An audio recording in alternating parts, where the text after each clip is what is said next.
Hello, sir. Namaskar. Namaskar, all the friends. Welcome to the Art Talk Season 2. And as all of you know, the Art Talk is by Sneha Arts. And Sneha Arts, does a lot of events, a lot of exhibitions every year. And this is the second season. And we are very happy that in Season 1, we have covered a lot of eminent artists. And talking about Dr. Snehalata Prasad, she is a sculpturist, and she is also doing a lot of events, and she is the person behind this.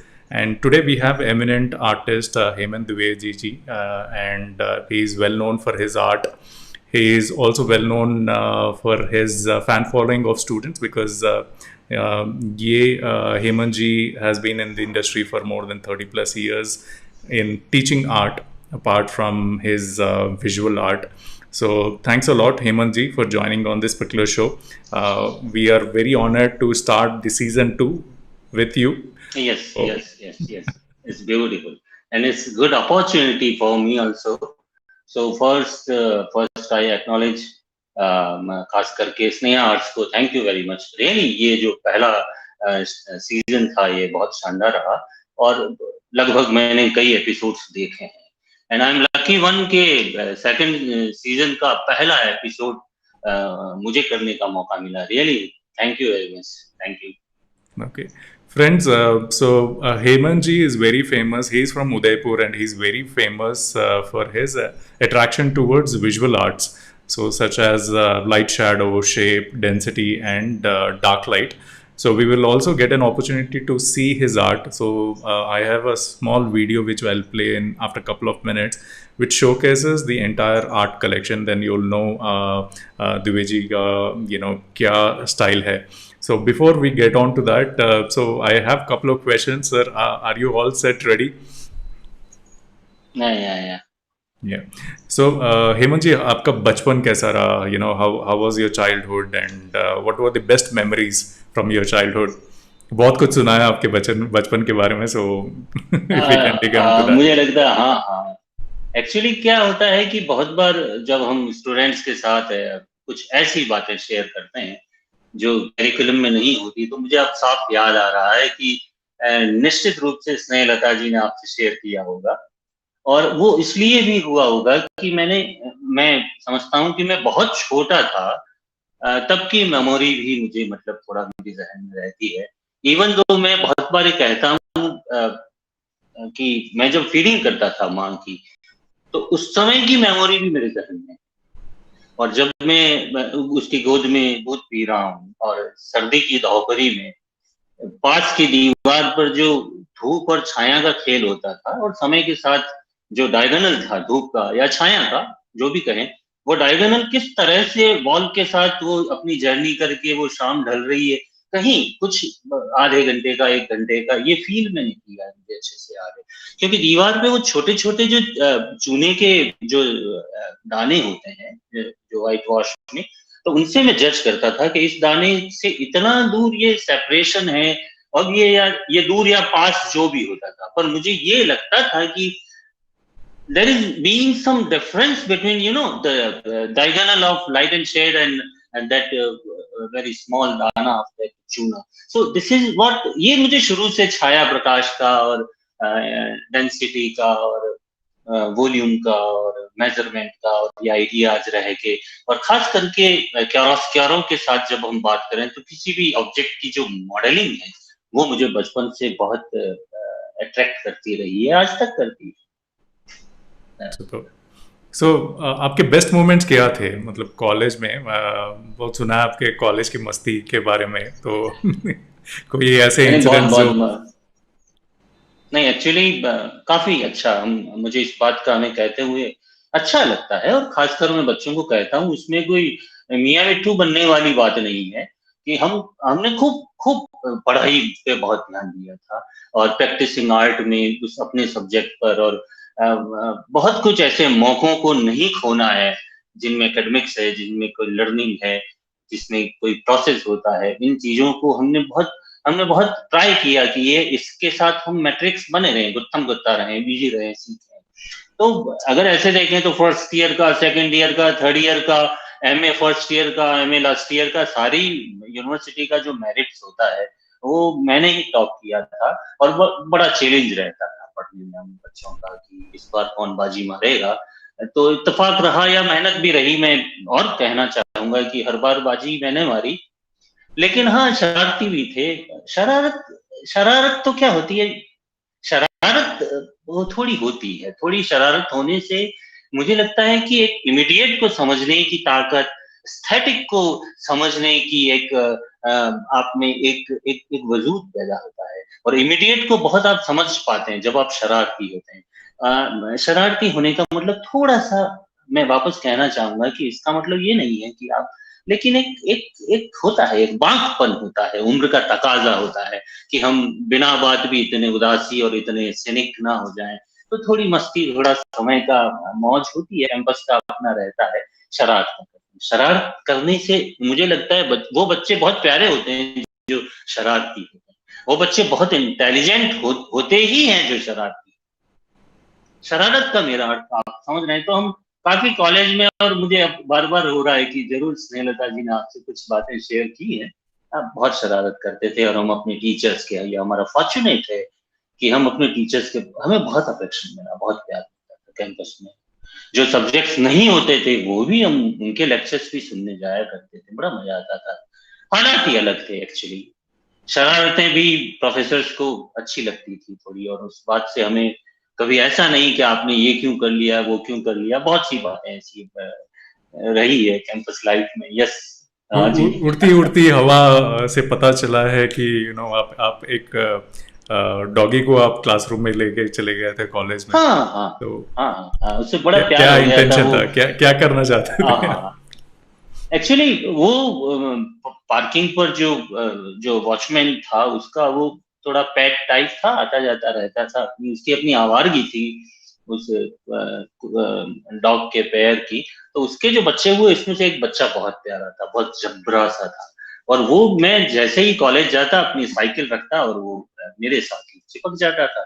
तो एक बार मुझे लगा कि इसमें इसमें दिक्कत क्या है, अगर ये बच्चा मुझे नहीं छोड़ रहा है, और बहुत प्यारा बच्चा है, सब बच्चे प्यारे होते हैं।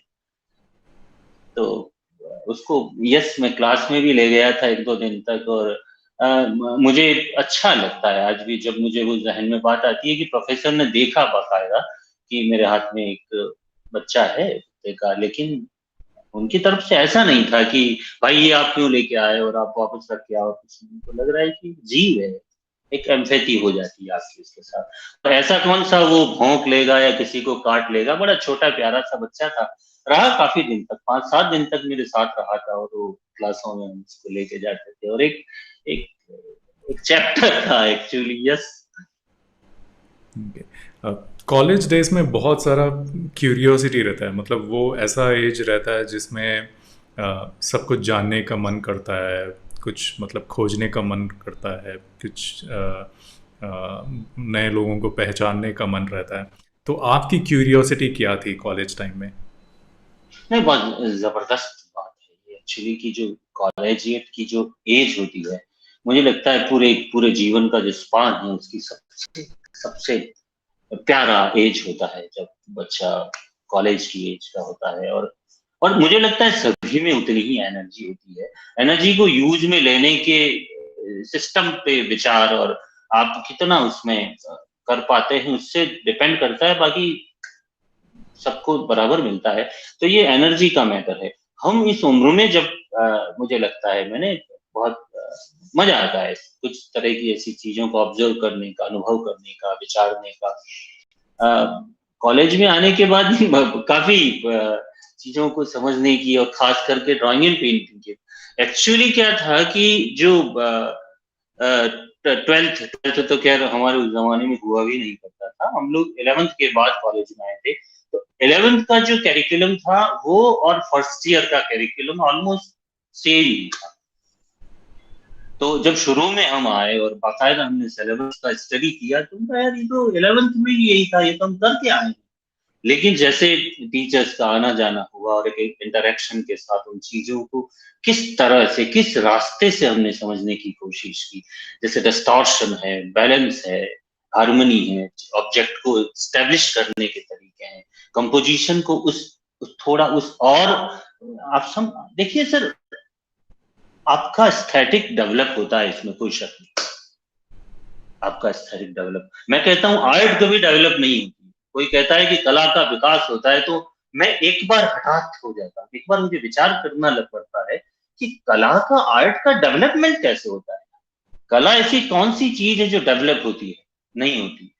प्रीहिस्टोरिक बंदे का कला भी वही क्लासिकी और वही सारे सारे सारे जो इंस्टिंक्ट्स होते हैं आर्ट के, एक प्रीहिस्टोरिक पेंटर के भी वही थे जो पिकासो के थे, और वही जो हम सबके होते हैं। इससे कोई फर्क नहीं पड़ता। कला का विकास एक बड़ा अजीबोगरीब, खैर, अ, कभी और बात करेंगे कि आर्ट डेवलप होती है या नहीं होती है, लेकिन हम सबका एस्थेटिक डेवलप होता है।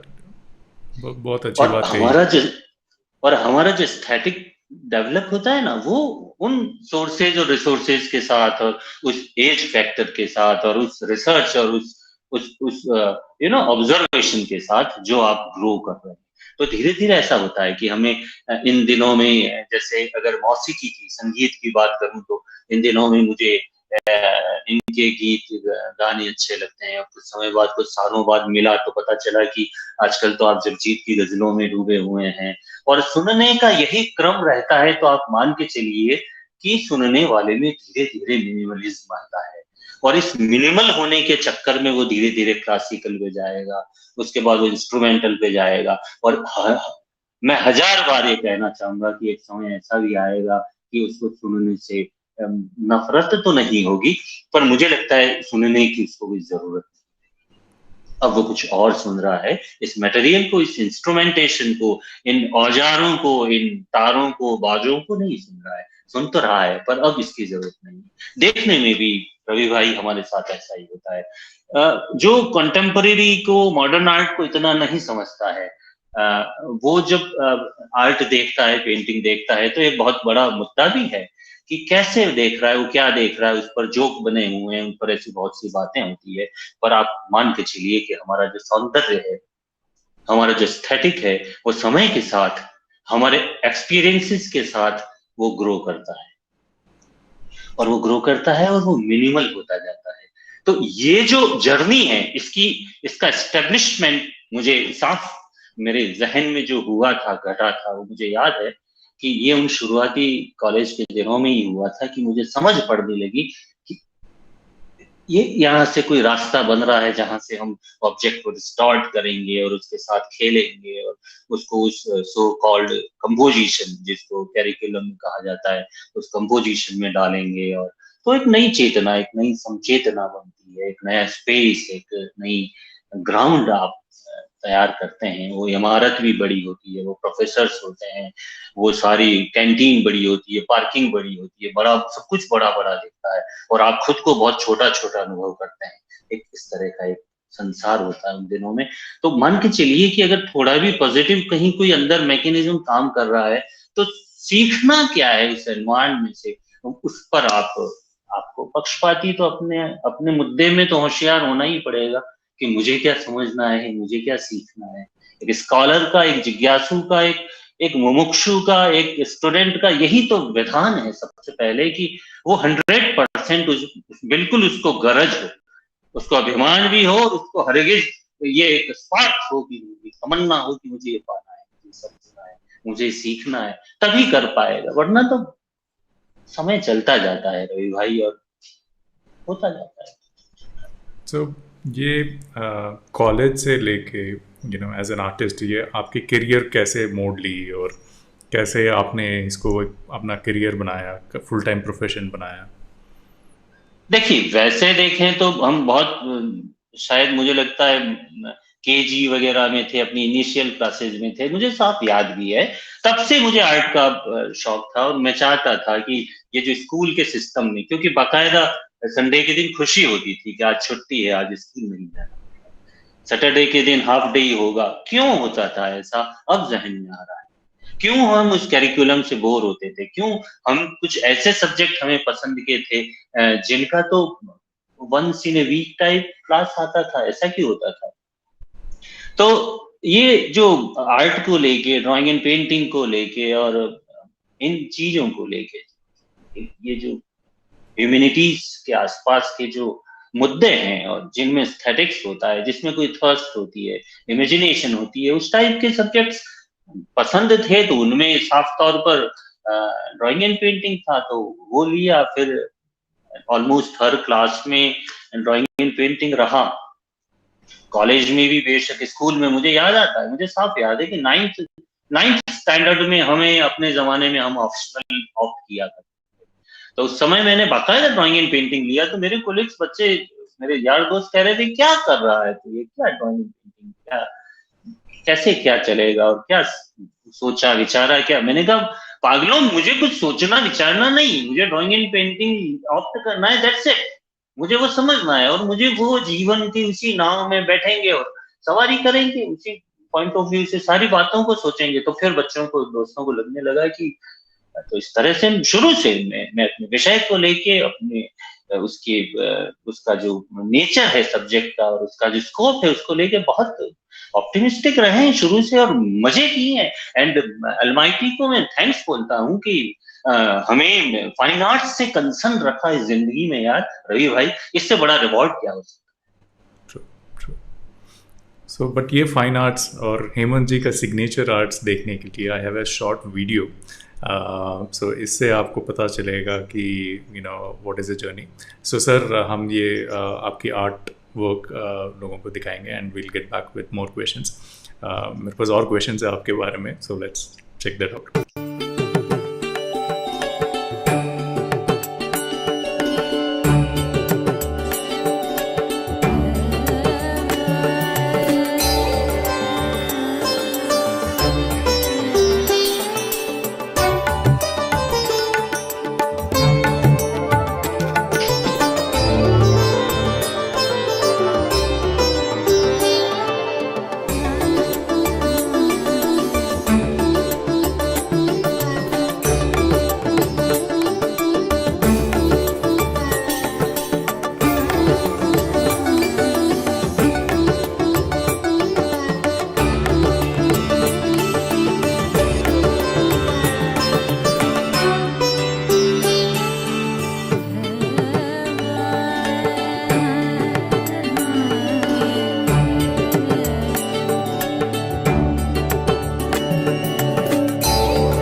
Beautiful art, sir. मेरा favorite, personal favorite are the, you know, I think you've done something with the cane chairs. So I think that installation, I think it's called installation. वो बहुत मुझे पसंद आई. So that's my favorite. Thank you. Yeah. Honestly, एक बात पूछनी थी हेमंत जी. बहुत सारे आर्टिस्ट यू नो कॉलेज करते हैं as an artist and then you know artist की जर्नी शुरू करते हैं, बट बीच में ऐसे ऑफर्स आते हैं जो जॉब रिलेटेड होते हैं, डिफरेंट करियर ऑप्शंस, जिससे बहुत टेम्पटेशन आता है क्योंकि वहाँ पे फिक्स सैलरी होती है. सो ऐसे कुछ ऑफर्स आपके पास आए थे when you started your career which you decided to हाँ, let it go, yes but yes yes आपके यस। दोस्तों ने वो हाँ दी थी। हाँ, ये कहीं मेंशन भी है, और ऐसा 2-3 बार हुआ था। एक तो मैं I was in 9th standard that time, I think I clearly remember कि मेरे पड़ोस में एक मिनिएचर आर्टिस्ट आके रहने लगे थे, और उनके बड़े वाले हॉल में उनके घर में regularly 4-5 contractual miniature artist artist या आर्टिसन आर्टिसन कह देते हैं, वो आया करते थे, और वो उनका रेगुलर एक शेड्यूल था, और 9 से 5 है। तो मेरे किसी कजन कोई मुझे लेके गया, मैं 9th क्लास में था, कि ये मेरा कजन है और ये भी पेंट करेगा। मुझे रवि भाई, मैं सच कह रहा हूँ, मुझे आज भी याद आता है कि और तो कहे चलो हम आपका काम देखेंगे। उनका ठीक है, देखिए आप काम। तो आधे दिन तक मैंने काम किया था वहां पर, लंच आवर्स तक, और ठीक ठाक कर लिया था। ऐसा मैं कोई मिनिएचर स्कूल से कभी कुछ सीखा नहीं था, तो बहुत ही एवरेज, मैं कहता हूँ बहुत एवरेज काम किया था मैंने। लेकिन बंदे को समझ में आ गया था, और उसने मुझे कहा था कि मैं आपको रोज के 50 रुपए दूंगा, आप जब चाहें तब से आ सकते हैं। मैं वापस आपको कह रहा हूँ, मैं 9th क्लास में था, और 9th क्लास का मतलब होता है 78-79 की बात कर रहा हूँ। तो मैंने हाँ कर दिया, और मैं खुश भी हुआ, और मैं घर भी आया। मेरे को 50 रुपए तो बहुत होते हैं यार, और बहुत होते थे रवि भाई उस समय। 50 रुपए तो बहुत ज्यादा होते थे। लेकिन सुबह मैं उठा, तब तक मैं अपनी इस बात से बिल्कुल मुड़ चुका था, पीछे आ गया, लौट के आ गया था। मैंने कहा नहीं, I will not join that. Why, I don't know. मुझे साफ तौर पे ये समझ में आ रहा है कि नहीं यार, कहीं कोई दलदल जैसा मामला तो नहीं है यार, कि रोज का वो 50 रुपए तो दे देगा, पर आप शेड्यूल्ड हो जाओगे, आप फंस जाओगे। और बेटा, तेरी आर्ट के नाम पे कुछ चलने वाली नहीं है, पैसा वो दे देगा, ऐसा कुछ उस वो ऐसा कुछ मोटा मोटा एज के हिसाब से आया तो था मेरे जहन में, मुझे साफ याद है। वैसा ही वाकया फिर सेकेंड ईयर में हुआ था। तब मेरे एक मित्र थे, वो बाकायदा नाथ पास के जो टाउन है, श्रीनाथ जी की बस्ती है नाथ द्वारा, वहां से बिलोंग करते थे। वो मिनीचर करते थे बाकायदा, प्रोफेशनली मिनीचर करते थे। तो वो हम साथ थे। तो उन्होंने कहा कि हेमंत यार, हम करीब 2-3 बजे तक कॉलेज से आ जाते हैं, तो एक छोटा सा सिल्क का कपड़ा अगर अपन दोनों लगाएं, और शाम तक या सॉरी दूसरे दिन तक अगर कुछ बना के देते हैं, तो यार अच्छे पैसे मिलेंगे यार। तो उस समय भी याद है कि हम कॉलेज आवर्स के ठीक बाद में लगभग 2:30-3 बजे से, कोई रवि भाई आप देखें 8 इंच बाई 10 इंच का सिल्क का कपड़ा, या 12 इंचेस का होगा, तो ऐसा उनके साथ मैंने भी किया। तो उनको उन्होंने 4 घंटे में बना दिया, मुझे 6 घंटे लगे। मुझे दूसरे दिन भी आधी पारी में वो ठीक ठाक करना पड़ा। थोड़ा सा मेरे मित्र ने हाथ भी लगाया उसमें, थोड़ा सा उसको टच किया। पर उदयपुर की एक अच्छी एस्टेब्लिश जो हैंडीक्राफ्ट का शॉप था, उसने देखा और उसने कहा कि ठीक है, आप जितना आपके पास है आप ले आया करें, हम आपको 40 रुपीज पर पीस देंगे। तभी बड़ा एक्साइटेड हुए कि यार गजब की बात है यार, ये तो कॉलेज से आके सर एक दिन का 40 रुपया मिल रहा है, और ऐसी भी कोई दिक्कत नहीं है, 6-7 बजे 8 बजे तक तो घर चले जाएंगे। वो भी दूसरे दिन मैं वापस, I was back to my home, you know. नहीं यार, ये मुझे नहीं, क्यों पता नहीं। हुए ऐसे और भी वाकये हुए, इसका मुझे बहुत फायदा हुआ, बहुत मजा आया। और मैं अपने आप को बहुत लकी मानता हूँ कि चलो, मुझे उस समय ऐसा है ना कि ब्रेड एंड बटर के लिए जरूरत नहीं था, मैं अपने पेरेंट्स पे डिपेंड था। ऐसा और भी कोई हो सकता है, कोई जरूरतमंद भी हो सकता है, 50 सर्कमस्टेंशियली बहुत सी बातें हो सकती है, पर मेरे साथ ऐसा था कि मुझे मुझे कोई कमाने की जरूरत नहीं थी, बाय द वे। तो उस रवि भाई, उस चीज को समझने की जो क्यूरोसिटी होती है ना, उसको उसकी नर्चरिंग जरूरी है, उसको बचा के रखना जरूरी, और उसकी वर्जिनिटी बहुत जरूरी। उस क्यूरोसिटी को अगर आप ऐसे बाजारू कर देंगे ना, तो हो सकता है आपके पास लाखों करोड़ों रुपए हों और बहुत अच्छा आपने छोटी एज से ही अपने सिस्टम को एस्टेब्लिश किया और आप बहुत बड़े बिजनेसमैन हो सकते हैं, पर तुम्हारी कोई थर्स्ट तो होगी, वो अधूरी होगी और वो सबकी होती है। और जो इस फील्ड से बिलोंग करता है अब रवि भाई, तो वो तो फिर अब हम आनंद के लिए ड्राइंग इन पेंटिंग लेते हैं यार, हम सारी फाइन आर्ट्स की बात फाइननेस के लिए करते हैं, एक एक एक यू नो एक एक एक आनंद के लिए करते हैं, एक एस्थेटिक के लिए करते हैं, एक हैप्पीनेस के लिए करते हैं, एक कंटेंटमेंट के लिए करते हैं। बाकी क्या है इसमें, इसमें कोई कोई और इन ह्यूमैनिटीज में इनमें होता क्या है यार? एक बहुत अच्छी पेंटिंग है, एब्स्ट्रैक्ट है, मजा दे रही है बेचारा, और वो क्या कर रही है यार? लेकिन अब व्यूअर में मजा लेने की कैपेसिटी भी है और वो थर्स्ट भी है।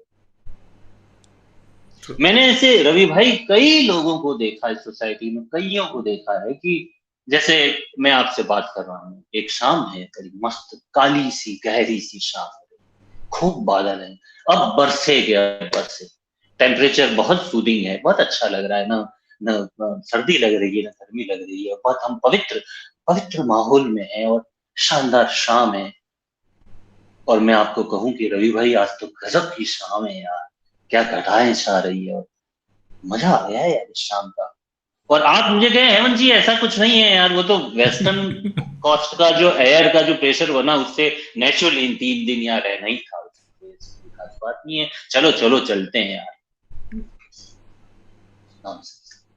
एस्थेटिक का, उस टेस्ट का, उस आस्वाद का, वो उसकी रिक्वायरमेंट ही आपको अपने जीवन में नहीं लग रही है, तो मुझे कोई बताए कि ऐसे जीवन का what is mean of this life भाई, वो क्या उसका थर्स्ट क्या है? 100% फिर उसका जो थर्स्ट है वो एवरलास्टिंग है, God, वो एवरलास्टिंग। super. Yeah, ये definitely I wanted to ask this because ये बहुत आर्टिस्ट को, मतलब नॉट ओनली आर्टिस्ट, बहुत सारे प्रोफेशंस में जब हम जाते हैं बीच में ऐसे अपॉर्चुनिटीज़ मिलते हैं। एंड थैंक यू, मतलब आपने ये भी बताया कि कौन से अपॉर्चुनिटीज़ आए थे, आपने ये भी डिस्कस किया आपने क्यों नहीं लिया। So thanks by being very honest on that. So we have a lot of people watching this. So let me just call out the names. Sneha ji नमस्कार बोल रहे हैं। नमस्कार सर। नमस्कार। Vinay Vadera, very natural artist and actor Vinay too. Vadera, Yeah, we didn't discuss Vinay about ji this, so we'll come back to these questions about you being an artist and also a theatre artist. Prem Singh ji पूछ रहे हैं, what's the difference between modern art and contemporary art? So, you want to answer that? ये मेरी अभी social media पर निगम sir हैं जो art पे लिखते हैं, विचारते हैं, हिंदी मीडियम से करते हैं, तो उनका मैं पोस्ट पढ़ता रहता हूँ कभी कभी।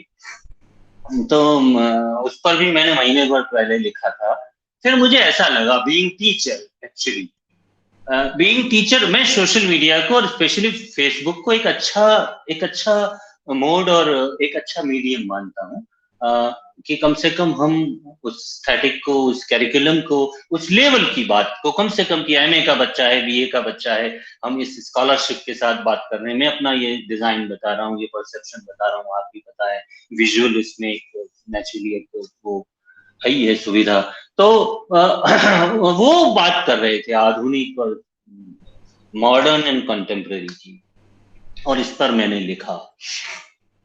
और ये आर्ट की बात अपन कभी बाद में और भी करेंगे कि art, what is the meaning of the word art actually, what is the meaning of actually painting, what is painting, how to see, what to think. 50 प्रपंच हैं, बहुत सी बातें हैं रवि भाई समझने के लिए, एक आर्टिस्ट के लिए, इस ऐसे कॉनर्जियर के लिए। लेकिन यहाँ जो बात हो रही ना, ये रवि भाई कॉलेजेस में और खास करके इंटरव्यूज में, मैंने उस फेसबुक पर उस पर भी लिखा था मैंने कि बहुत से एक्सपर्ट्स, सब्जेक्ट एक्सपर्ट्स मैंने देखा है, आई एम विटनेस, कि अगर स्कॉलर को, बच्चे को, कैंडिडेट को देखना है कि ओके इसको ऐसी कोई खास बात नहीं है यार, इसको इसका सिलेक्शन नहीं होना चाहिए, या इसकी एंटी फंसाओ यार, इसको फंसाओ सारे। तो वो पूछते हैं what is the basic difference between modern and contemporary art. Modern और कंटेम्प्रेरी दोनों का कोई तालमेल नहीं है, both are quite different term actually. Modern अलग टर्म है, कंटेम्प्रेरी अलग टर्म है, उन दोनों को जरूरत ही कहां पास मिलेंगे। अब प्लास्टिक की बोतल को और पीतल के गिलास को जबरदस्ती में उनके तालमेल या उनके रिलेशंस देखूं, या what is basic difference between contemporary and modern, I don't think this is relevant actually. दोनों टर्म ही अलग है।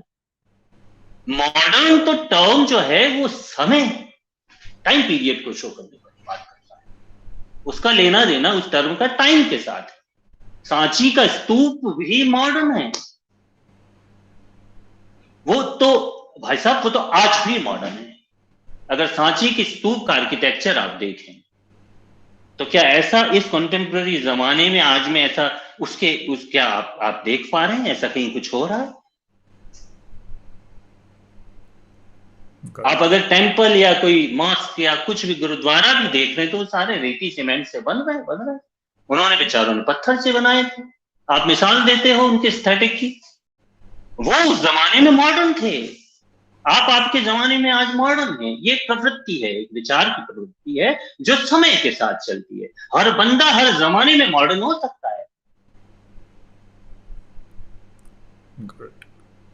This time being term, there is no relation of the word modern with contemporary term. Contemporary, naturally contemporary आज की बात है, आज के समकाल की बात है, आज की समसामयिकता की बात है। अब चाहे उसमें मैं एब्स्ट्रैक्ट कर रहा हूं या मैं मिनिएचरल अपना एफिशिएंट रख रहा हूं, यू आर कंटेम्प्रेरी।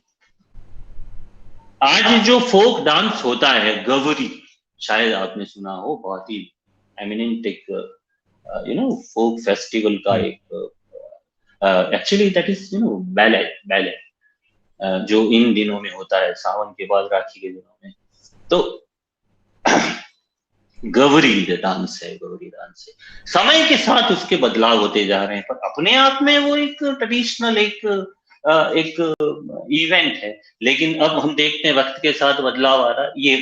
ये मॉडर्निटी की बात। मॉडर्न टर्म जो है उसका संबंध समय के साथ है, और उस समय के साथ की टाइम के पैरेलल जो थॉट है वो मॉडर्निटी।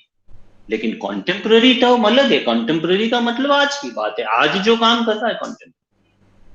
क्या Bengal school is not modern art? है ना। मॉडर्न आर्ट का एक एरा है, एक समय काल से उसका संबंध है। समकालीन कला से, कॉन्टेम्पररी आर्ट से उसका कोई लेना देना, ये दोनों टर्म ही अलग है। Good point sir. Then Sanjeev Sharma ji नमस्कार बोल रहे हैं। नमस्कार।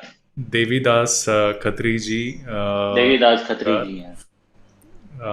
सुनीता अग्रवाल जी नमस्कार बोल रहे हैं। डॉक्टर स्नेहा जी पूछ रहे हैं who is your biggest influencer? So आपके लाइफ में किसने बहुत इन्फ्लुएंस किया हुआ है? नहीं, ऐसा अभी जैसा कोई गुरु या कोई प्रभावित करने वाला या इन्फ्लुएंसर या ऐसा अभी लगा नहीं। जरूरत भी शायद नहीं पड़ती है हमें, क्योंकि रवि भाई आप है ना, आप गुरु को भी ले लोगे तो एक क्या हो जाएगा, एक शरीर को ले लो, वो भी एक शरीर है। तो शरीर के अलावा भी कोई गुरु हो सकता है, और हो सकता है गुरु की जरूरत भी ना हो। क्यों जरूरत है गुरु की, मुझे कोई बताए। मैं इस थॉट की बात कर रहा हूं। मैं भी किसी विषय, किसी सिलेबस की, किसी स्कूल या कॉलेज की परीक्षा की बात नहीं कर रहा हूं, किसी पढ़ाने की बात नहीं कर रहा हूं, किसी टीचर की बात नहीं कर रहा हूं। फिलहाल मैं गुरु की बात कर रहा हूं। Quite different thing. यहां भी दोनों अलग अलग बात है। शिक्षक और गुरु एक नहीं होता। अब आप टीचर्स डे के दिन, शिक्षक दिवस के दिन आप मुझे गुरु के चरण स्पर्श होते हुए कोई व्हाट्सएप की इमेज भेजें और मुझे विश करें, तो आप प्रिंसिपली गलत होंगे। आप हैप्पी टीचर्स डे कह सकते हैं, आप कुछ भी कह सकते हैं टीचर को लेके, पर आप गुरु गोविंद और गुरु ब्रह्मा और ऐसी आप मुझे नहीं कर सकते टीचर्स डे के दिन, क्योंकि वो शिक्षक दिवस है, वो गुरु पूर्णिमा नहीं है।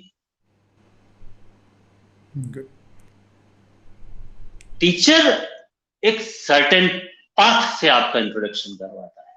आप स्कॉलर हैं और वो आपको एक सर्टेन पाथ बताएगा कि बेटा तेरी जो प्रवृत्ति है, तू जिस तरह से चलता है, तू गलत तो चलता ही नहीं, कोई भी गलत नहीं चलता है सर, पर बेटा तू जैसे चलता है तो तुझे अकॉर्डिंगली अपनी मंजिल की तरफ जाना है, तुझे ऐसे जाना है, तुझे ऐसे जाना चाहिए। ये जो दृष्टि है, ये ऑब्जर्वेशन का पार्ट है। एक टीचर को अच्छा ऑब्जर्वेशन वो सबसे पहली उसका वो हथियार है बस, और क्या। और धीरे धीरे बच्चे को ऑब्जर्व करते करते, ऐसा मुझे लगता है ऐसा होना चाहिए। पता नहीं बात क्या चल रही थी रवि भाई, कहाँ थे अपन? इन्फ्लुएंस आपके लाइफ को किसने इन्फ्लुएंस किया, मतलब हाँ, तो ऐसा गुरु। ऐसा नहीं, कभी कई लोग कहते हैं ऐसे कि मेरा जो प्रेरणा स्रोत है आर्ट में वो वैन गोग है, कोई कहते हैं कि पिकासो है, और कोई ऐसा होता नहीं है। न जाने कब आप अपने सबकॉन्शियस में उसको अपना गॉडफादर बना देते हो, पर गलत, वो भी गलत। आप क्यों किसी एक दृष्टि से इस जिंदगी को टटोलें यार? उस दृष्टि को why you do not establish that view as 360 degree? You can be anywhere. अगर आप मुझसे कोई सवाल कर रहे हैं तो मैं किसी भी जगह से खड़े रह के जवाब दे सकूं, that reply would be most authentic and having very किसी एक दृष्टिकोण से, किसी एक एंगल से मैं आपको सेटिस्फाई करता हूं आपकी क्यूरियोसिटी को, तो इसका मतलब मैं तो आपको वापस बहुत ही कंडेंस कर रहा हूं कि बेटा ऐसा कुछ नहीं है यार, मत कर, ये ऐसे चलेगी दुनिया, ऐसे नहीं यार सर। सबका अपना एस्थेटिक है और सबका अपना तौर तरीका है।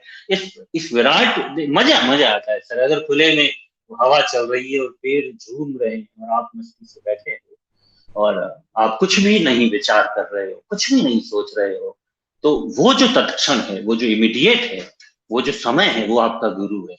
उसको गुरु बनाने में बड़ा मजा आता है। तो फिर ऐसा वक्त मिलता रहता है और धीरे धीरे किसी व्यक्ति को गुरु बनाने से कुछ ऐसा ऐसा ये आस्था मुझे लगता है ये बहुत ही एक लिमिटेशन वाली का बिलीफ है। ऐसे नहीं हो सकता है, कोई व्यक्ति कैसे गुरु हो सकता है यार? वेरी अगर भगवान पॉइंट ऑफ व्यू। देखिए अगर भगवान ह्यूमन बॉडी में होते और दिख सकते, अगर आपको दिख सकते, तो गुरु की महिमा होती, फिर गुरु की गरज होती आदमी को।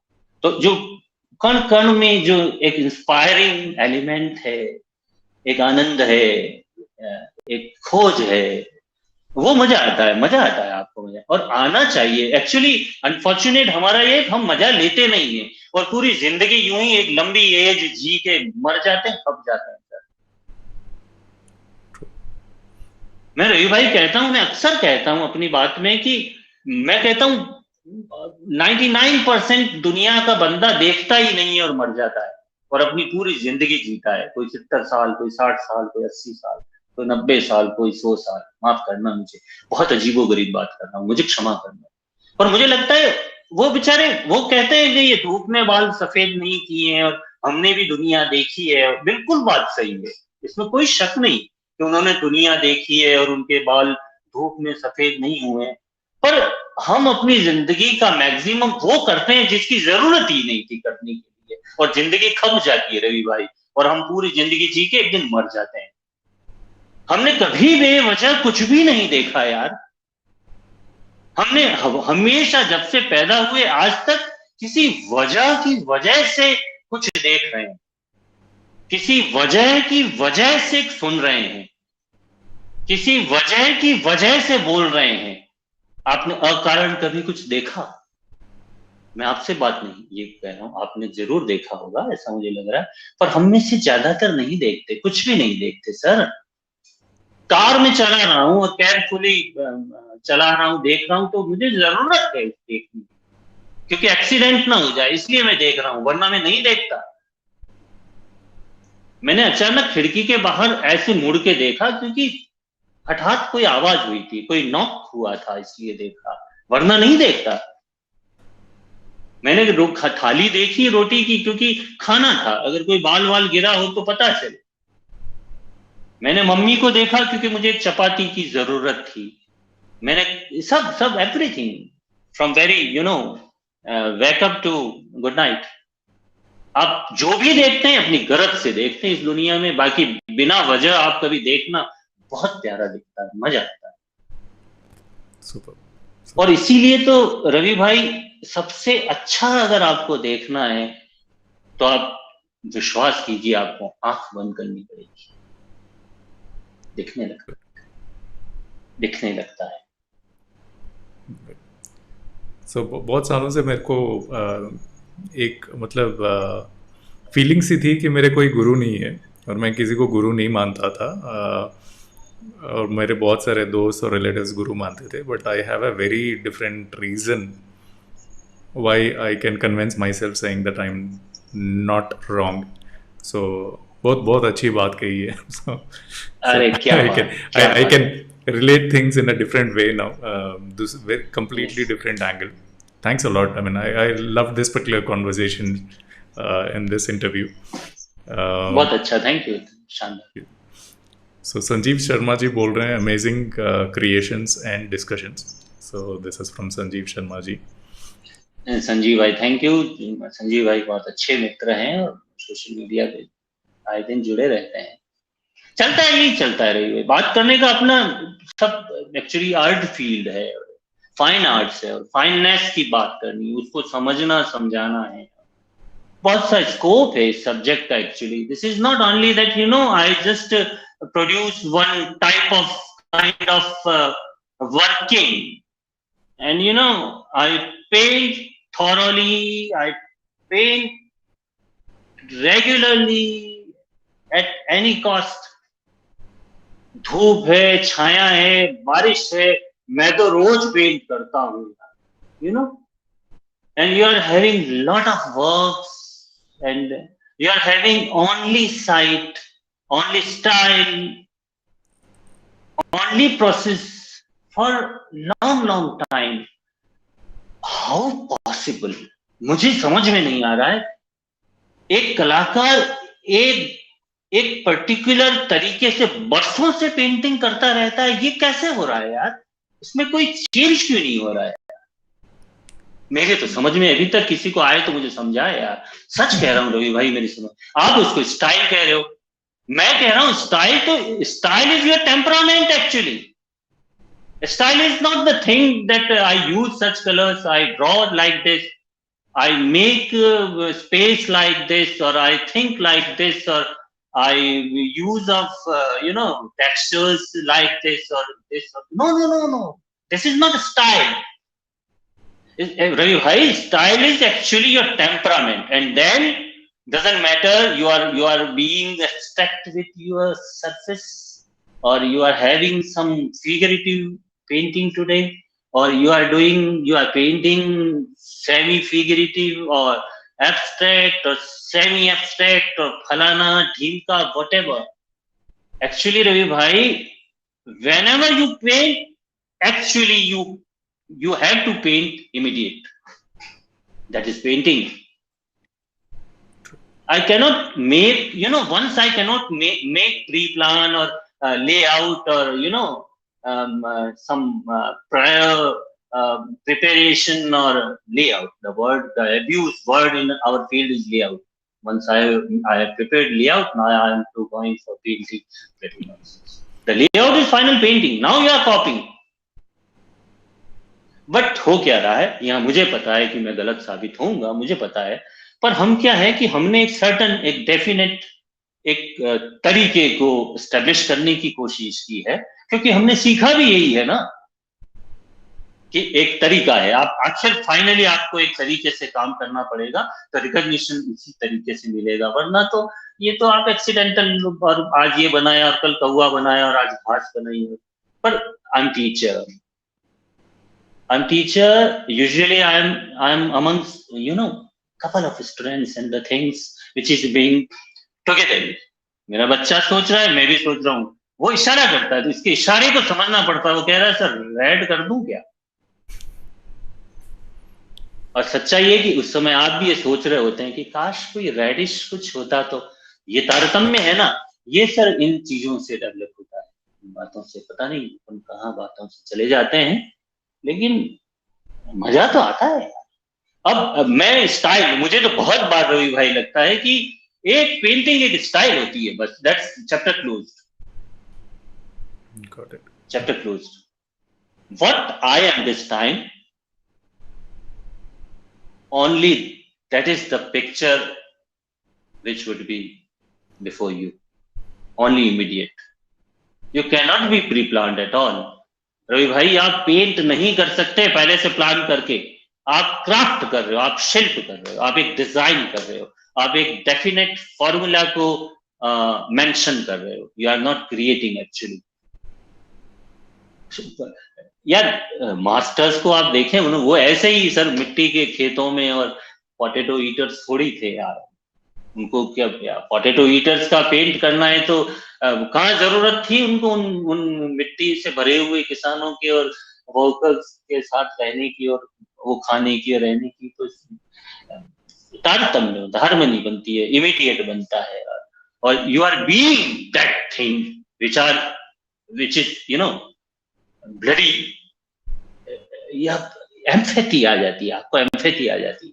सूरजमुखी बनाए वैन गोग ने यार, तो मेरी माँ या मेरी वाइफ भी कह सकती है कि यार ऐसे सनफ्लावर तो मैं भी बना सकती हूँ, एग्जैक्टली बना सकती। लेकिन वो आह पैदा हुई थी उस सूरजमुखी के उस उस बगीचे में, तो उन्होंने उन सूरजमुखी को उस तरह से ऑब्जर्व किया, इतना ब्राइट एंड और इतना प्योर और इतना मदमस्त और इतना चमकीला मूड और मोड में वैन गोग ने उन सनफ्लावर्स को ऑप्ट किया होगा, तब वैसी पेंटिंग बनी। वरना उस समय तो सेज़ान भी काम कर रहे थे। सेज़ान का अपना स्कूल था, he was the father of modern artist, और वो उनका पर्सपेक्टिव अलग था, वो इम्पेस्टो कर रहे थे। वो तो अपने गुरु को, मतलब माफ करना, ऐसा माना जाता है कि उनके टीचर मोरो कहते हैं कि वैन गोग को कि इतना आप ऑयल ना लें, नीचे रेले गिर रहे हैं, और थोड़ा सा आप मीडियम को और उसके मिक्सचर को समझने की ट्राई करें। तो ये ब्रिटिश शराब, मुझे इस रंग को बहाना है यार, तो फालतू का उस्ताद बना हुआ है। ये रही भाई मामले, और ये these things are very personal. और आर्ट फील्ड में जब तक कमिटमेंट नहीं होगा तब तक बंदा बोलेगा नहीं। कितना अच्छा होता है जब कोई बच्चा स्टूडेंट बोलता है कि सर ये तो आई हैव दिस थिंग, ये तो मुझे चाहिए ही चाहिए। अब जो रेस्ट स्पेस है उसकी बात बताओ, वहां में जो फसावट हो रही है कंपोजिशन में, ये तो आई वांट दिस, ये तो लाल वाला तो सर मुझे चाहिए। कमिटमेंट है उसका।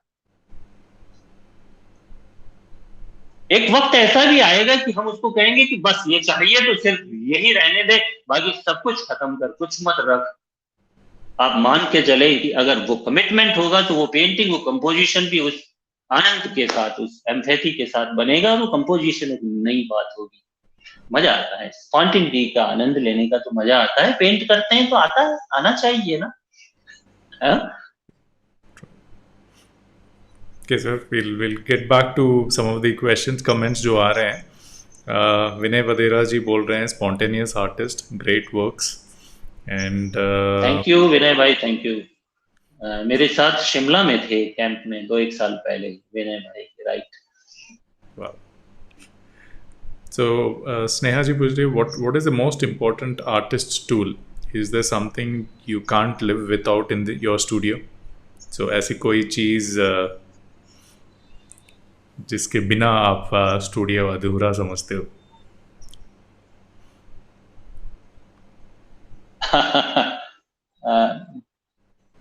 ऐसा कुछ नहीं।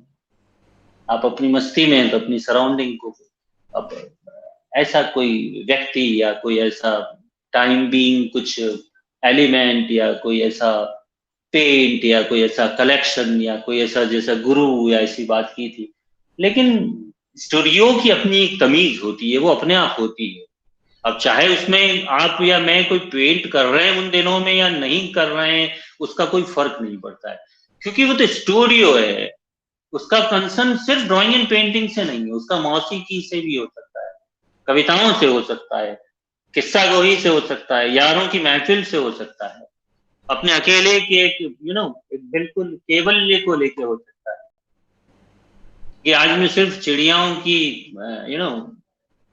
ट्विटर को आनंद लूंगा बस। अब मुझे बड़ा मजा आता है, 2-2 3-3 घंटे आप आंख बंद करके सुनिए, आप बहुत अच्छा म्यूजिक है। स्टूडियो की रिक्वायरमेंट है, स्टूडियो की रिक्वायरमेंट है कि जब मैं मूड में हूं कि आज पेंट करने की इच्छा है, यार थोड़ी देर बाद कुछ पेंट करेंगे और आप आ जाएं, तो परेशान हो जाते हैं कि आप यार ये रवि भाई आ गए।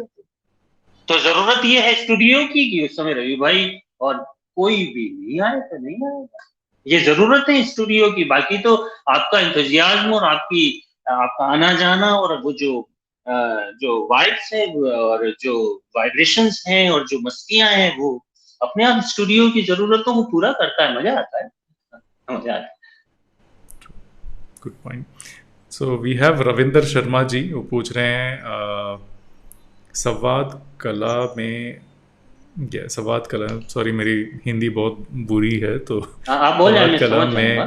में मुखरित शश्वत आकारे का और अन, सॉरी ये बहुत छोटे छोटे दिखते हैं यहाँ पे फोन में, so I am not able to read. Sorry Ravindra Sharma ji, maybe somebody can translate and नहीं तो इसको क्या मैं कहीं देख सकता हूँ दूसरे इस पे? नहीं, हाँ, या ठीक है। हैं? स्नेहा आर्ट्स के इसमें फेसबुक पेज में आप देख सकते हैं। हाँ, ये इसमें कोई स्नेहा आर्ट्स ना, ये रहा स्नेहा आर्ट्स रवि भाई, और इसमें ये रहा आपका रविंद्र शर्मा जी, ये है। अरे आप देख सकते हैं। ठीक है, कहाँ से लगूंगा सब कुछ? हाँ, इसमें कोई स्नेहा आर्ट्स ना, ये रहा स्नेहा आर्ट्स रवि भाई, और इसमें ये रहा। ठीक है, नहीं समझ पा रहे इस बात को अपन, पर आपकी भी अब हिंदी थोड़ी थोड़ी ठीक होने लगी है रवि भाई। हाँ, होने लगी।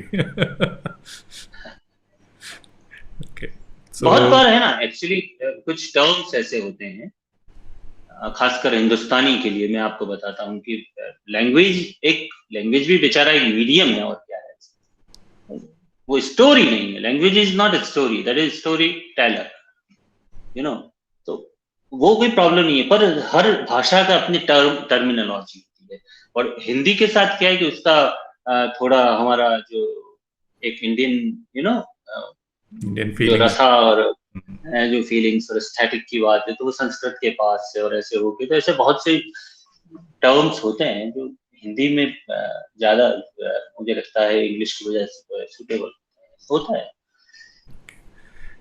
सो हेमंत जी, यू राइट वेल, आप बहुत अच्छा लिखते हैं, आप गाना भी अच्छा गा लेते हैं, you are also good at theatre, ये drama, and you are also a good teacher. So कैसे, हाउ इज दिस पॉसिबल, ये कॉम्बिनेशन कैसे कैसे ऐसा पॉसिबिलिटी कैसे हुआ? नहीं, नहीं ऐसा कोई मैकेनिज्म तो है नहीं कि उसको आप ऑप्ट करें और आप ऐसे हो जाएंगे।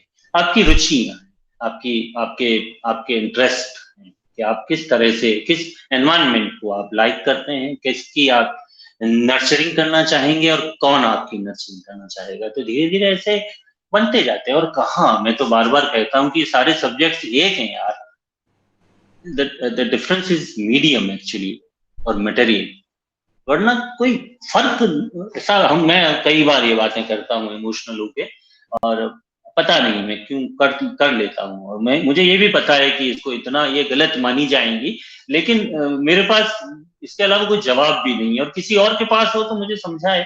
मुझे लगता है सारी कलाएं एक है, खाली मीडियम का फर्क है। अब पेंटिंग में और सिंगिंग में फर्क क्या है, कुछ राइटिंग है, पोएट्री है, इसमें दिक्कत क्या है?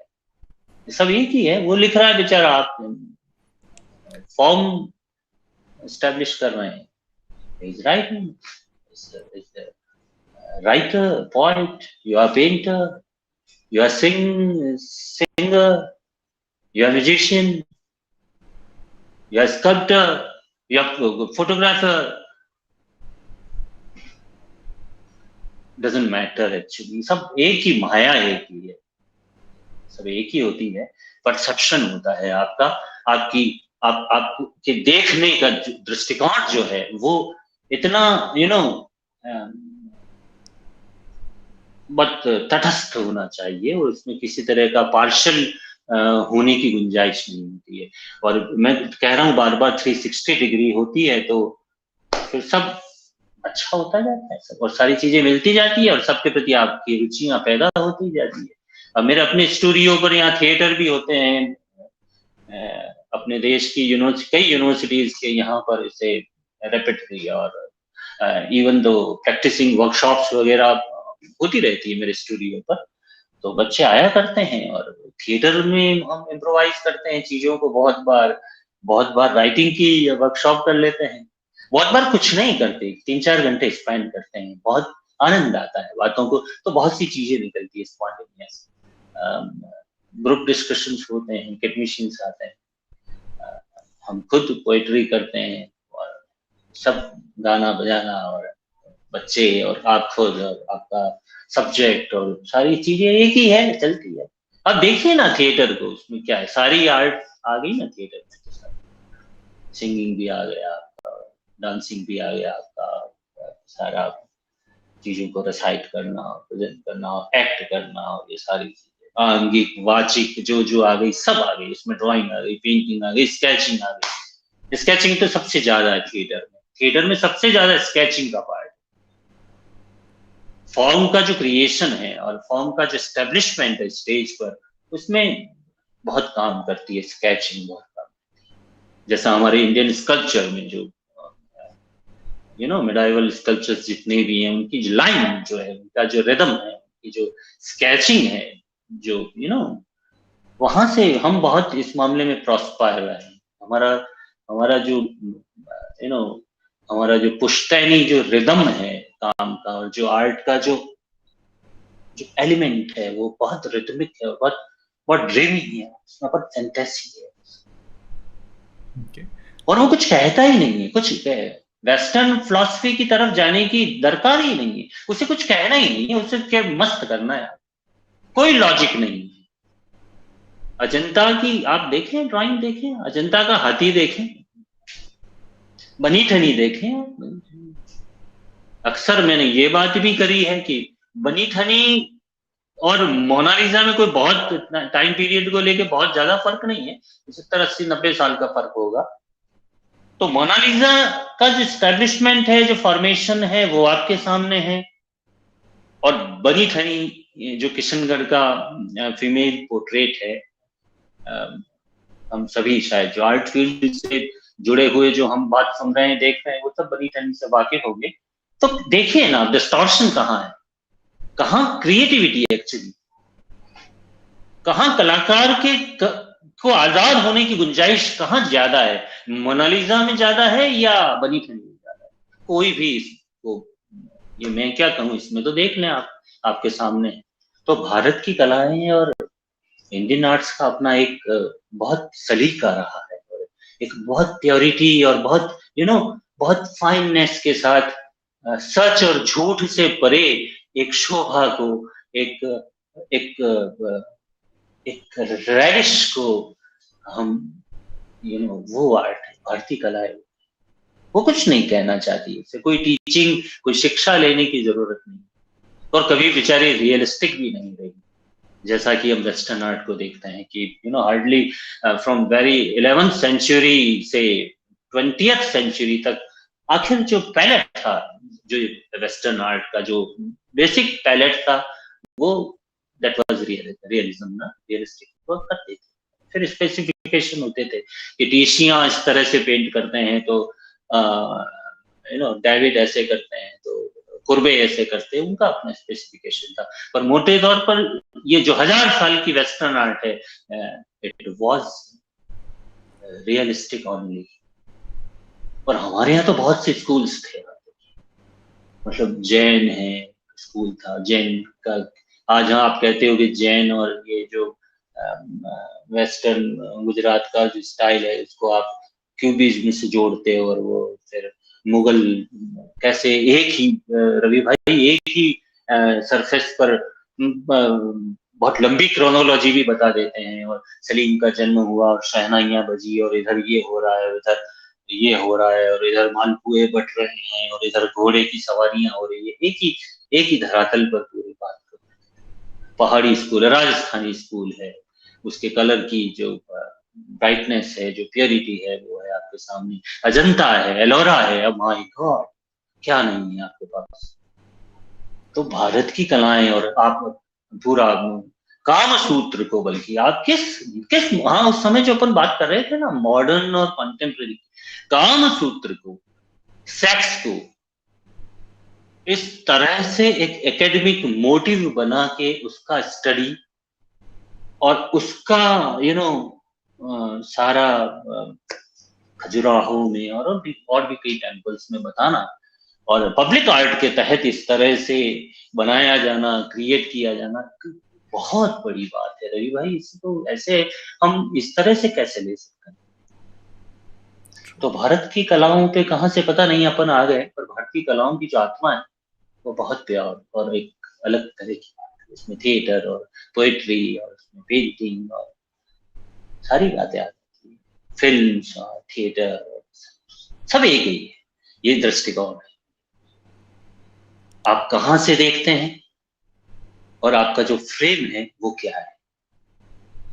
क्यों जैसे एक दो बंदे हैं वो बात कर रहे हैं, ये किसी ये जो बात कर रहे हैं, ये जो स्क्रिप्ट है ये किसी फिल्म की जरूरत है, तो कैमरामैन क्यों नहीं कहीं भी कैमरा रख दे यार, जहां से दोनों बंदे दिख रहे हैं और बात कर रहे हैं, और शूट कर ले। क्यों इतना एनालिसिस हो रहा है, नहीं थोड़ा नीचे यार, थोड़ा ऊपर, थोड़ा लाइट इधर क्यों करो यार। वो दोनों बंदे बैठे हैं, कहीं भी कैमरा रख दो, वो बात करेंगे, शूट हो जाएगा, आपका फिल्म का part would be prepared, but not. एक सिनेमाटोग्राफर उस स्पेस को देखता है, उस स्पेस डिविजन को देखता है, उस बैलेंस को देखता है, उस ऑप्टिकल बैलेंस को देखता है। हमने भी तो इंटरव्यू के पहले बात की थी ना सर, थोड़ा सा इधर हो जाए हेमंत जी, आप थोड़ा इधर हो जाए, हाँ दिस नाइस ओके। और मेरी मजबूरी, मुझे अभी भी उसी हिसाब से बैठना पड़ रहा है ना। तो ये है रवि भाई, ये बात चल जाती है बात। सुपर सर, आपकी फेवरेट पोएम जो आपने लिखी हो, can you please say that, so this is a public demand. Favourite जैसा भी कुछ नहीं है कविताओं में, पर अब मुझे नहीं, आपने कहा है तो शायद इसमें होगी। इसमें एक मैंने अभी अच्छा लिखा था,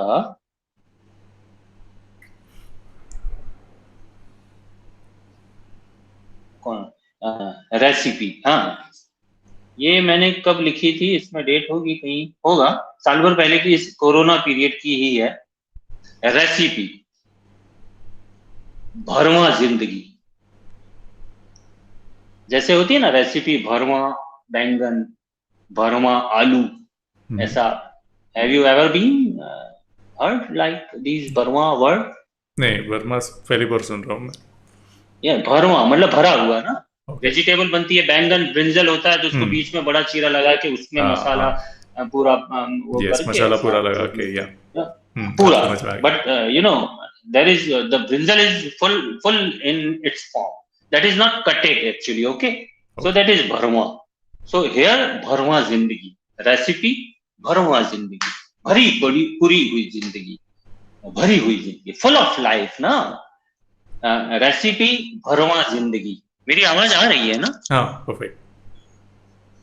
सबसे पहले विगत दिनों को, विगत यानी पास्ट, पिछले दिनों को, पिछले टाइम को, सबसे पहले विगत दिनों को ग्राइंड करो,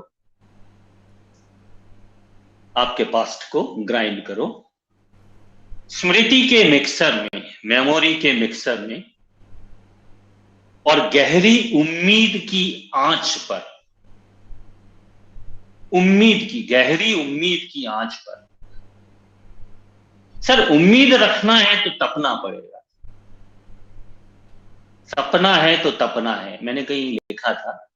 तो सबसे पहले विगत दिनों को ग्राइंड करो स्मृति के मिक्सचर में, और गहरी उम्मीद की आंच पर जल भुन जाने तक इसे पकाओ।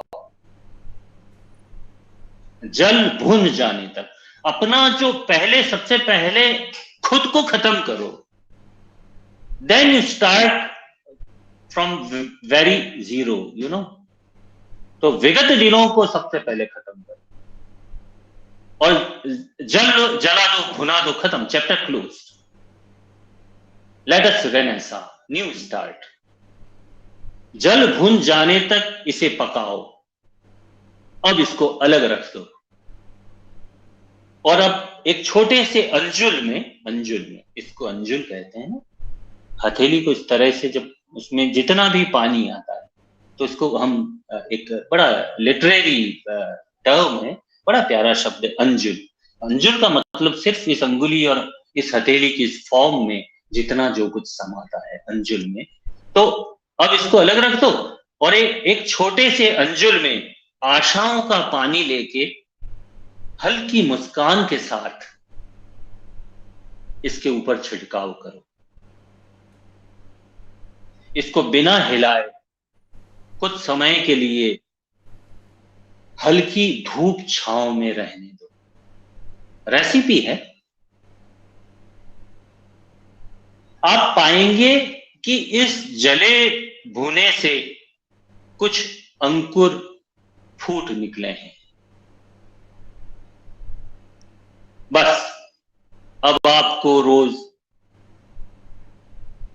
एक बड़ा चम्मच सकारात्मकता, पॉजिटिविटी, एक बड़ा चम्मच विश्वास, बिलीफ, फेथ, एक बड़ा चम्मच धैर्य, पेशेंस, और एक चुटकी छोटी छोटी खुशियों के साथ स्टर करते हुए एक बड़ी मुस्कान के साथ गार्निश करना है। ध्यान रहे, अच्छे से प्लेटिंग करने के लिए किसी भी नेगेटिविटी की आशंका आसपास ना हो। बस तैयार है आपकी भरवां जिंदगी, खुद को ही मेहमान मानते हुए आनंद में। ये कुछ ऐसा खुद को रेसिपी ही के मेहमान पैटर्न मान के, से किसी और के लिए खुद कुक को करने की जरूरत नहीं है, खुद को मेहमान मान के। खुद को मेहमान। So, जब आप खुद के लिए अटेम्प्ट नहीं ले पा रहे हो तो दूसरे के लिए क्या लोगे?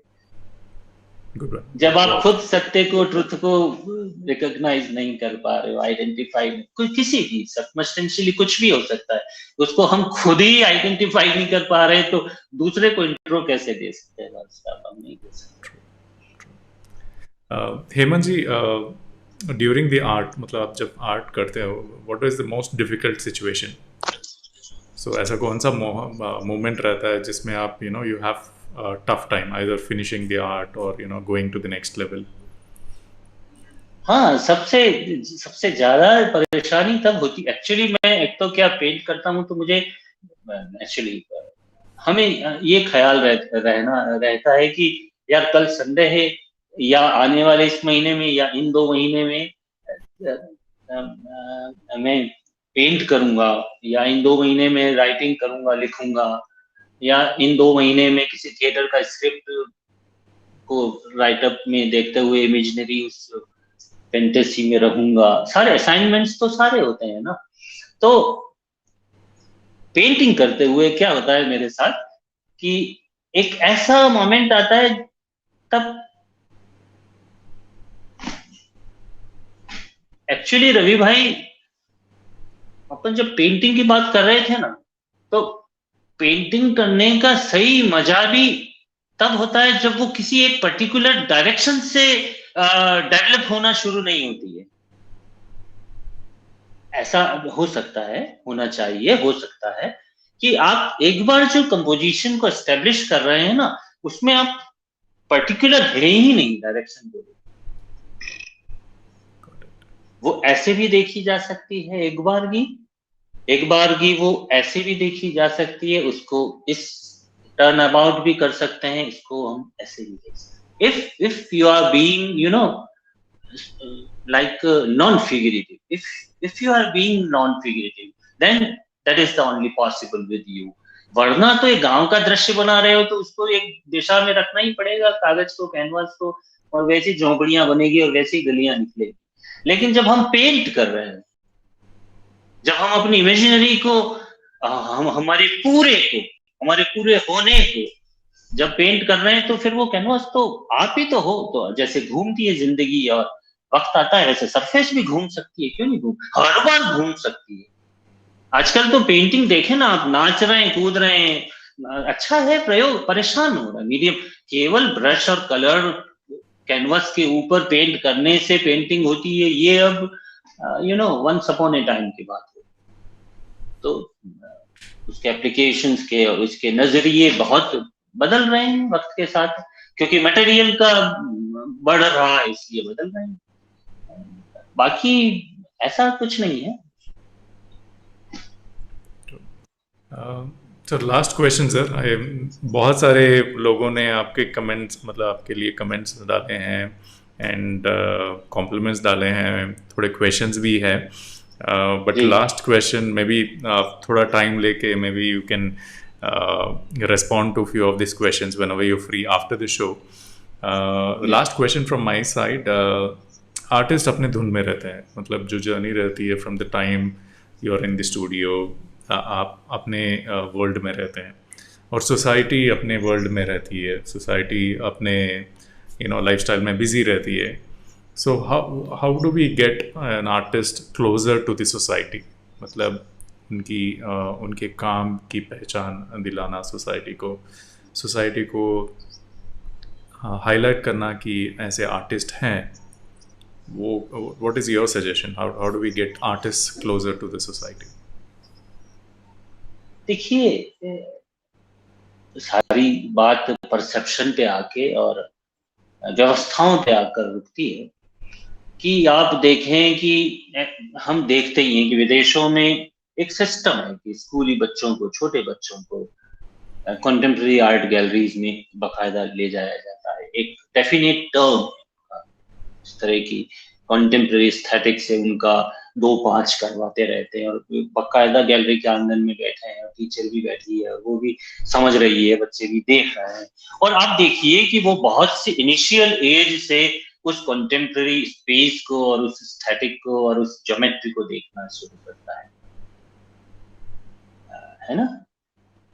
और कंपैरिजन भी होता है इसमें, सारी चीजें भी होती है। लेकिन आर्टिस्ट का क्या है रवि भाई कि अब ये प्रोफेशन भी है ना, ये सारी फिलॉसफी और में दर्शन से नहीं चलेगी कला।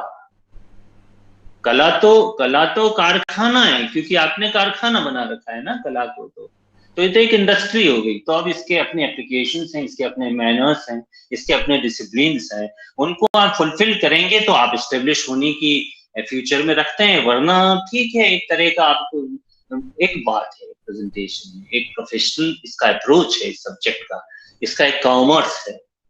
और उस सिस्टम के तहत फिर आर्टिस्ट का एस्टेब्लिश होना और उनके शो करना, और फिर आर्ट क्रिटिक का और उनकी कंटिन्यूटी, और बहुत सी बातें हैं वैसे इस फील्ड में। और हमें, हमारे इस देश में हमें बहुत खुलकर, रवि भाई मैं सच कह रहा हूँ, हमें कंटेम्प्रेरी आर्ट पर हमारे देश में खुलकर बहस होनी चाहिए, बात होनी चाहिए। ये पर्दे के अंदर गुपचुप नहीं होना चाहिए। हमारे देश में बहुत कंफ्यूजन है।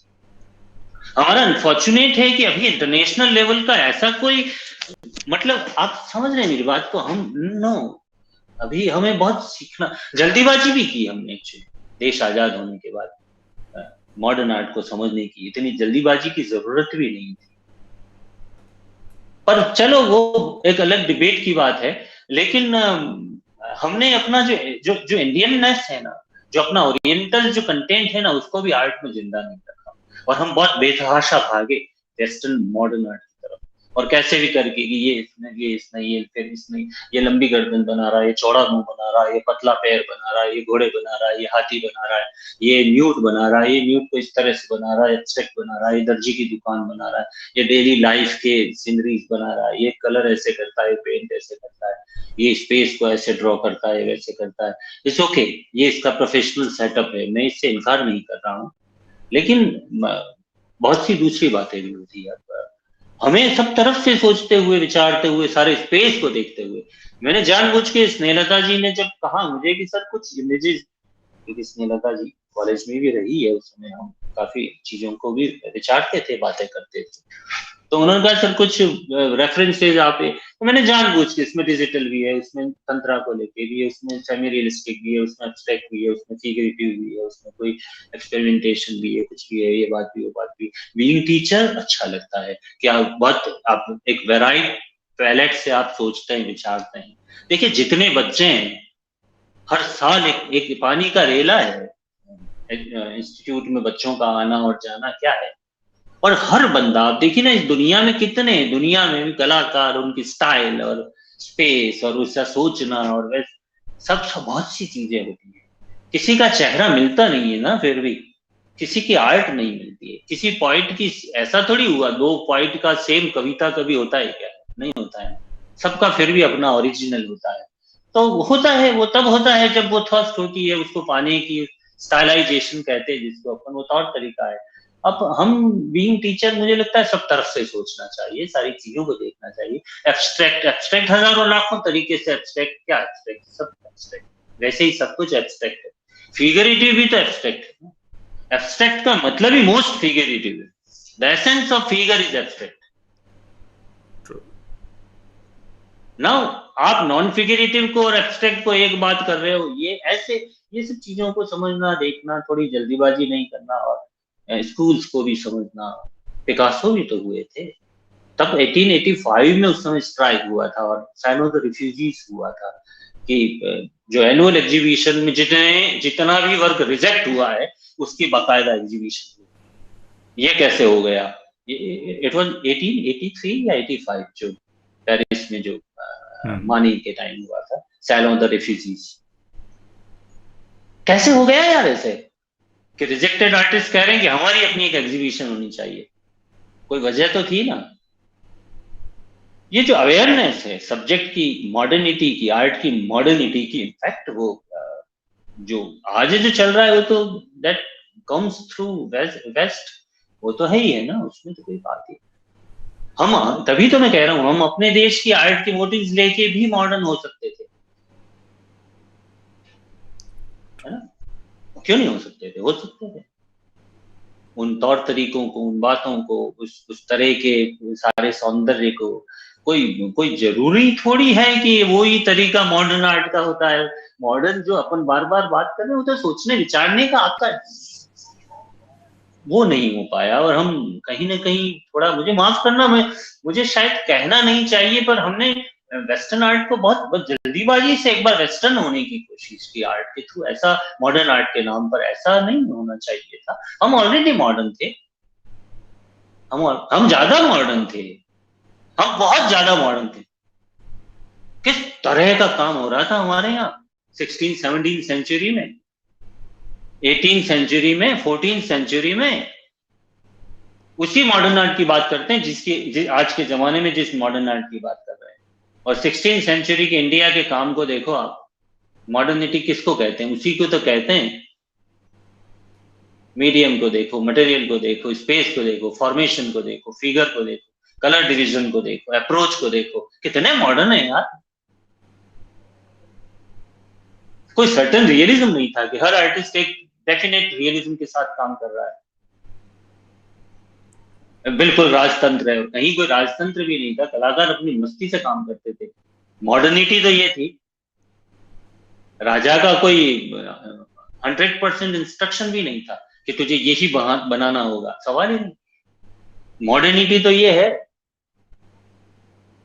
मॉडर्निटी तो यूं देखना है सारा। क्या मैं कह रहा था ना आपको, सारा अजंता देखो, एलोरा देखो, किस मॉडर्निटी की, एलिफेंटा देखो, एलोरा देखो, अजंता देखो, मॉडर्न। इसको कहते हैं मॉडर्न।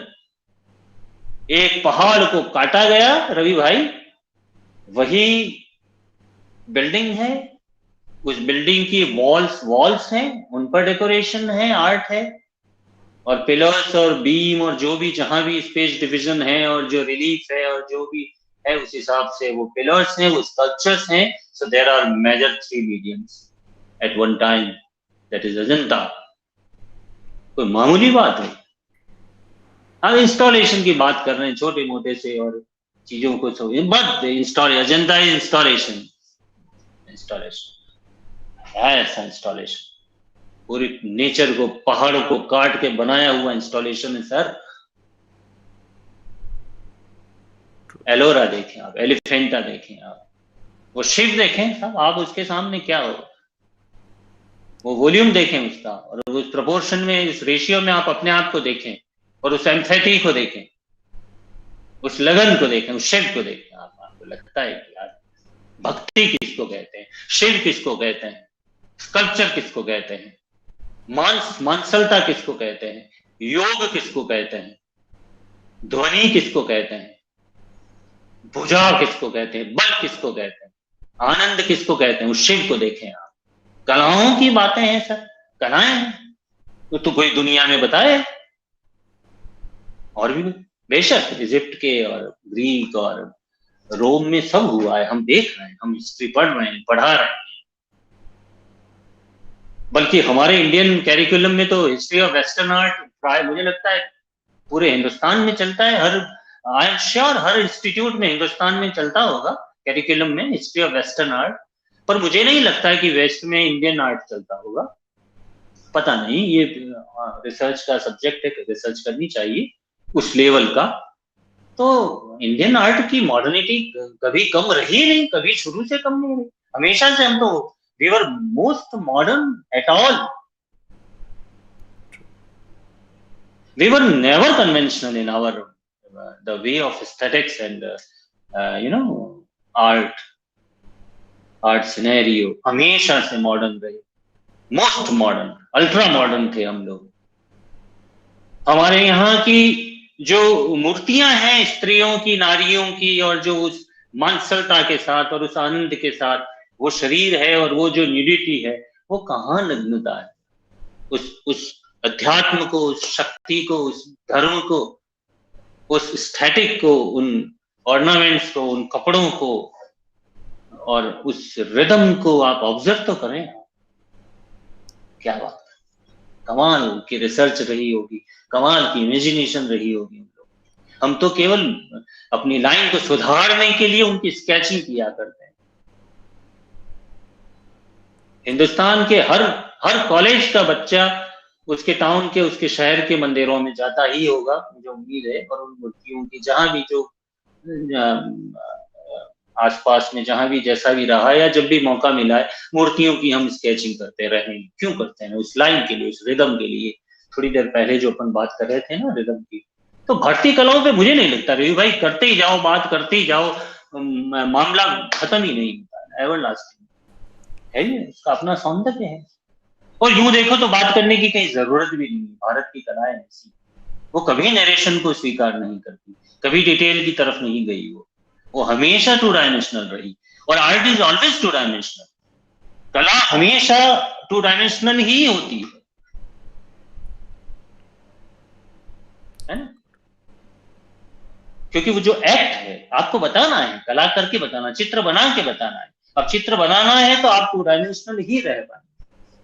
वो बात अलग है कि धीरे धीरे 2 डायमेंशन और 3 डायमेंशन और मिक्स मीडिया और डेवलप होते हैं, और कलाकार तरह तरह से अपना क्रिएशन, वो तो है ही, सामने दिख रहा है। But art is basically 2 dimension, painting is basically 2 dimension matter, 2 dimension होती है, कलाएं द्विआयामी होती है, इसीलिए वो भूख बढ़ती है। इसलिए फिर वो आप ड्राइंग से पेंटिंग, और पेंटिंग से आप उधर गए। एक बात बता रहा हूँ, स्टेजेस हैं, इसमें कोई शक नहीं, और इन सारी कलाओं में ऐसा माना जाता है कि जो डांस है वो सबसे ऊपर, सबसे चोटी की कला जो है वो डांस, रवि भाई।